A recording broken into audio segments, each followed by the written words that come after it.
Ahoy! New World got a gigantic patch the other day and they are posting multiple new updates. Is the tone I would use for this video if that was actually good news.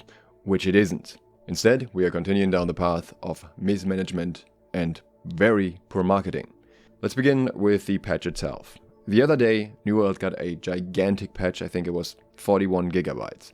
I was very surprised by that because they hadn't announced any sort of patch, any changes, so that was fairly confusing. It was even more confusing because not long ago the devs had told us that they have found a way to make patches not be as big anymore, which lasted for like a couple of weeks.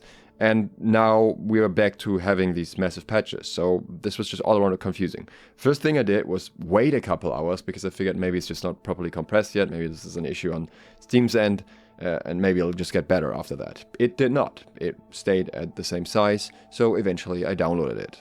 I knew it was the end of the Corrupted Rabbit event, so I figured that was going to be part of this patch. And then likely some bug fixes that they just had forgotten to post about. I wasn't expecting anything major anyways, but I figured maybe this is just some poorly packaged bug fixes and that's all. Unfortunately, it looks like even that was expecting too much.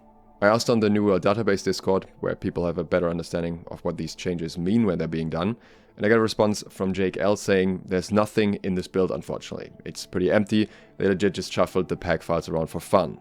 Well, I'm sure they didn't mean to, but you get the idea.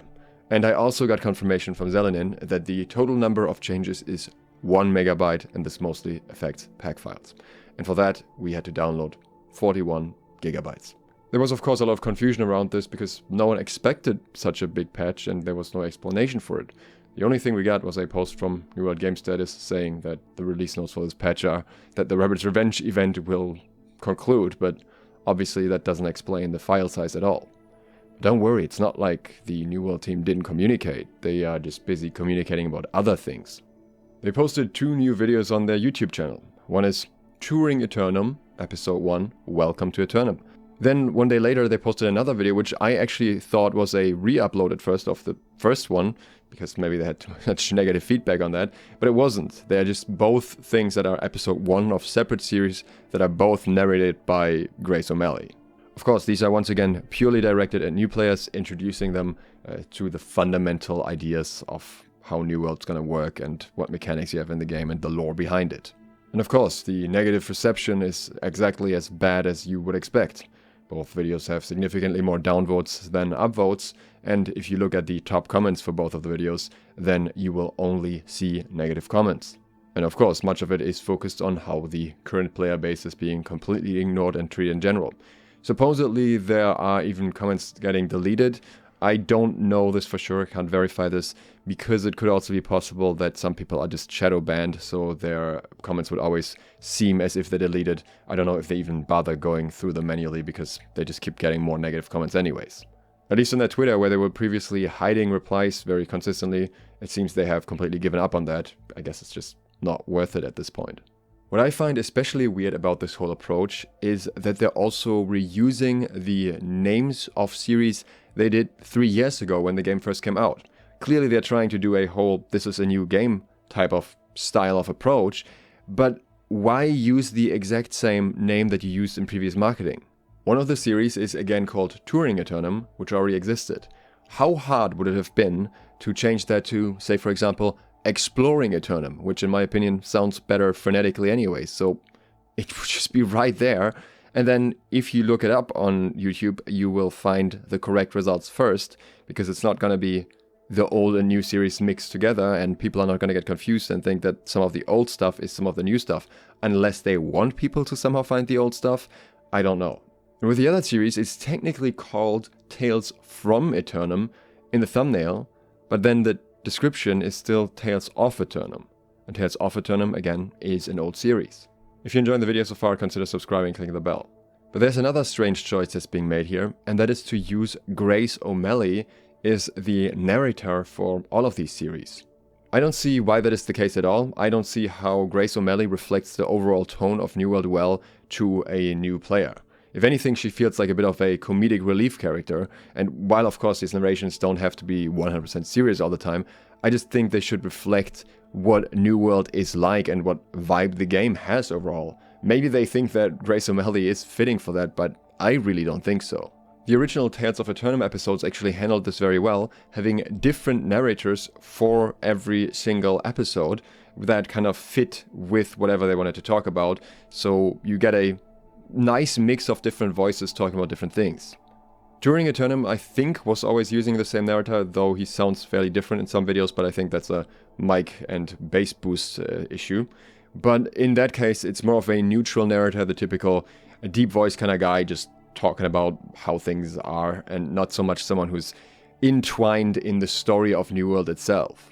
Not only is Grace O'Malley a character within the story, she also has an extremely thick accent, and I believe that is not a good main narrator to have if you're trying to appeal to an international audience, unless you're planning to translate into every other language as well.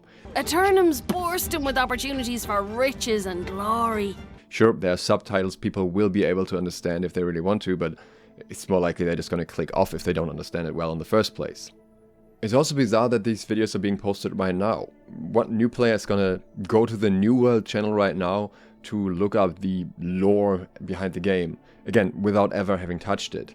If somebody was actually genuinely interested in New World's lore as a new player, they would have plenty of old resources that already exist about the game, about the lore. So I don't think they would be rushing to the YouTube channel for it, especially not at a rate where you need to post 2 separate videos about it within 2 days, which is an extremely fast pace by any of New World standards when it comes to posting videos. It almost comes across as if they're just posting through it because they don't know what else to do.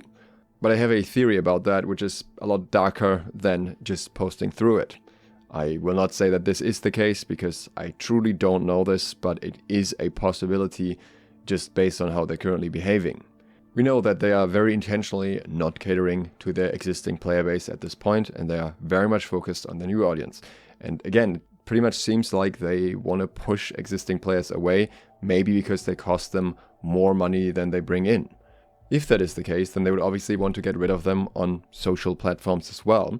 And technically, it could be possible that they are posting these videos so that people will notice them less and less, because eventually a lot of people will unsubscribe or at least turn off their notifications if they're just getting spammed with lore videos about New World, a game they no longer play.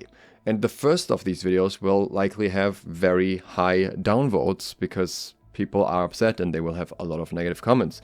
But if they keep posting these very frequently and continuously, there will be less and less of those because people can't be bothered clicking on every single video just to dislike anymore or to comment anymore. So they would kind of slowly drown out the negative voices just by boring them so much that they lose interest in expressing their frustration. Of course, many of them would still come back to express their anger when New World Aeternum actually launches, but I still believe that the number would be significantly lower if they just keep posting a lot of filler videos in between just because people get bored, compared to if they just kept radio silent and the next video is the big reveal when everything is starting. Unfortunately, we won't be fully able to prove that, but we'll see how often these videos come from now on. I'll keep you updated, and we'll also talk about Taris Land in the next day, so if you're interested in that, consider subscribing and clicking the bell. Huge thanks to all of my patrons for supporting this video, and thank you for watching. SLOTH, out.